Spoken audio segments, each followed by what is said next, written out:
Hello everybody, Toreno here, and welcome back to another episode of GTA Online. Now in today's episode I'm going to be showing you where you can find World War II tanks within the state of San Andreas. Now quick disclaimer, you can't actually drive these tanks unfortunately, but if you like tanks then hopefully this episode will be of interest to you.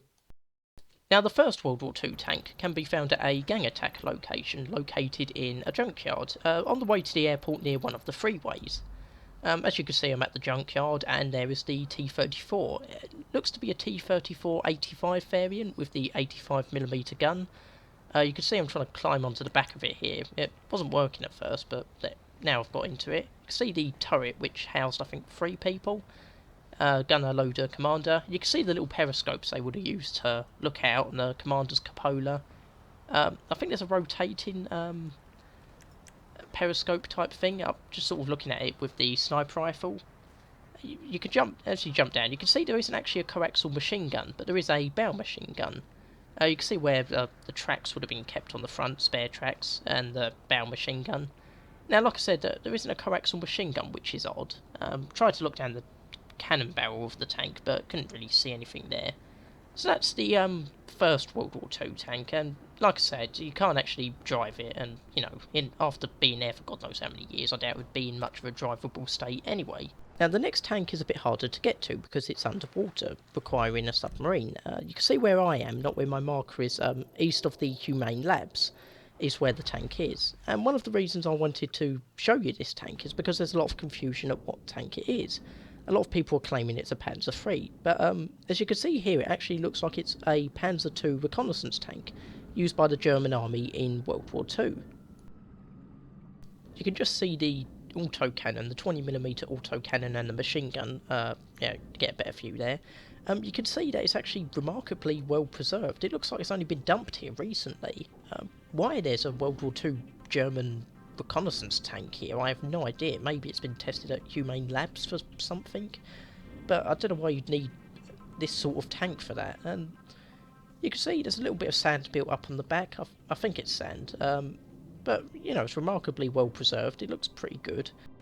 You can also make out some numbers on the tank, 820 and possibly another 8 to the left of the few ports, so possibly 8820. I don't know what that means, but at this point you can see me trying to look through the turret hatch. Can't really see anything there, but I thought I'd give it a go. You know, you never know when you're going to see something. At this point I tried to swing it round a little bit, come at it from the left so you can get a better view of it from the side. Like you can see, it's quite a small tank. I mean, it was only a reconnaissance tank in real life with like 2 or 3 crew members. And you can see there's another code on the tank, 02854286. It looks like, I don't know, the last one looks like it's a bit of a repeat from the one we saw on the right side of the turret. I don't know what that all means. Maybe it's a code or a date, or probably something they wrote on at the Humane Labs to mark it. And at this point I left the Panzer II and I came across another tank, not that far away, a Rhino tank. Now this is the main tank that is already used in GTA, and one of the big differences you can see is that this one looks like it's been down here a very long time. It looks quite destroyed, the barrel's bent, there's all sorts of sea life growing on it. I don't know why this one, it looks so much worse than the Panzer II, considering the Panzer II's an older tank. I can only assume this was dumped here before on the Panzer II at a more recent date. But there isn't much you can see. I did try looking down the barrel and tried looking down the hatches a little bit, but you can't really see anything.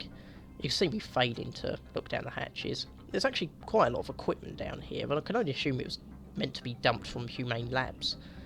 But there you can see me trying to look down the hatch. It looks like you can see almost like there's a gap or little hole beneath the hatch, so you can see right to the seabed. But that was pretty much everything down here. You can see me just failing to try and navigate around some of the wreckage at this point. Now before I go, I'll just show you the map locations of where the tanks are again, just in case you missed it the first time. Like I said, you can't drive these, you can't really use them for any practical reason. They're more of a, you know, interesting thing for you to go and find and look at. Especially the Panzer II. It's a very interesting, you know, unusual tank to see in this sort of game, and there's a lot of wreckage around the Humane Labs out in the oceans. You know, the Panzer II, the Rhino tank, and there's a whole bunch of military stuff out that way. But anyway, I hope you enjoyed the episode. I hope you found it interesting. If you did, don't forget to leave a like if you liked it. Subscribe if you like these sorts of videos. Leave feedback, could always do with more feedback. Thanks for watching. I'll see you next time.